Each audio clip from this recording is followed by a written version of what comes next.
হাওড়ার সাঁকরাইল থানার অন্তর্গত মৌরিগ্রাম স্টেশনের সামনে আগুন, ভস্মীভূত 6 থেকে 7টি দোকান। খবর পেয়ে ঘটনাস্থলে পৌঁছয় দমকলের 2টি ইঞ্জিন।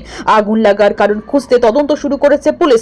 দুর্ঘটনা না অন্তর্ঘাত খতিয়ে দেখছে পুলিশ। হতাহতের খবর না থাকলেও ক্ষয়ক্ষতির পরিমাণ অনেক। রাত প্রায় 11:15 নাগাদ এই ঘটনা ঘটে। স্থানীয় সূত্রে খবর, রেল লাইনের ধারে থাকা 2টি অস্থায়ী দোকান থেকে প্রথমে আগুন লাগে। মুহূর্তের মধ্যেই আগুন ছড়িয়ে পড়ে আরো কয়েকটি দোকানে। আগুন দেখতে পেয়ে আশেপাশের বাসিন্দারা তড়িঘড়ি বাইরে বেরিয়ে আসে, আগুন নেভানোর চেষ্টা শুরু করে। আপনার বাড়ি বা অফিসকে দিতে চান নতুন আর সুন্দর লুক? তাহলে আজই যোগাযোগ করুন সানরাইজ অ্যাসোসিয়েটের সাথে। আমরা করি interior work, electrical work, painting, carpenter কাজ এবং প্লাম্বিং পাইপস লাইনের সম্পূর্ণ সমাধান। ভালো মানের কাজ, নিখুঁত ফিনিশিং এবং সময় মতো ডেলিভারি, এটাই আমাদের অঙ্গীকার। আজই চলে আসুন 56/1 Andul road, Danesh lane, ground floor, Howrah 9। Sunrise associate, আপনার স্বপ্নের বাড়ি আমাদের দায়িত্ব।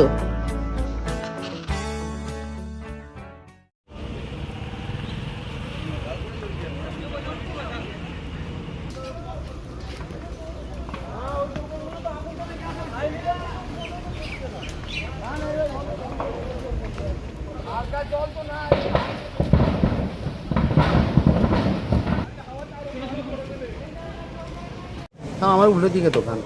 আচ্ছা, প্রায় সব দোকানই শেষ।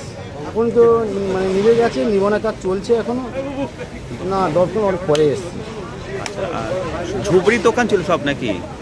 হ্যাঁ, মোটামুটি ঝুবড়ি দোকান ছিল, খুব ভালোভাবে কোনো পাকার দোকান টোকান ছিল না। আচ্ছা সব চায়ের দোকান টোকান ছিল, আচ্ছা চায়, আইসক্রিম, ঠান্ডা এইসব দোকান ছিল। আচ্ছা। আর কত 12টা মানে বেশি, একটু বেশি হয়েছে। সবাই তো চেল্লাচিল্লি করছিল, বাইরে বেরালাম, দেখি হু করে আগুন জ্বলছে। আমি তো ভিতরে পাখা চলছে না, আমি বুঝতেই পারিনি। ঠিক আছে,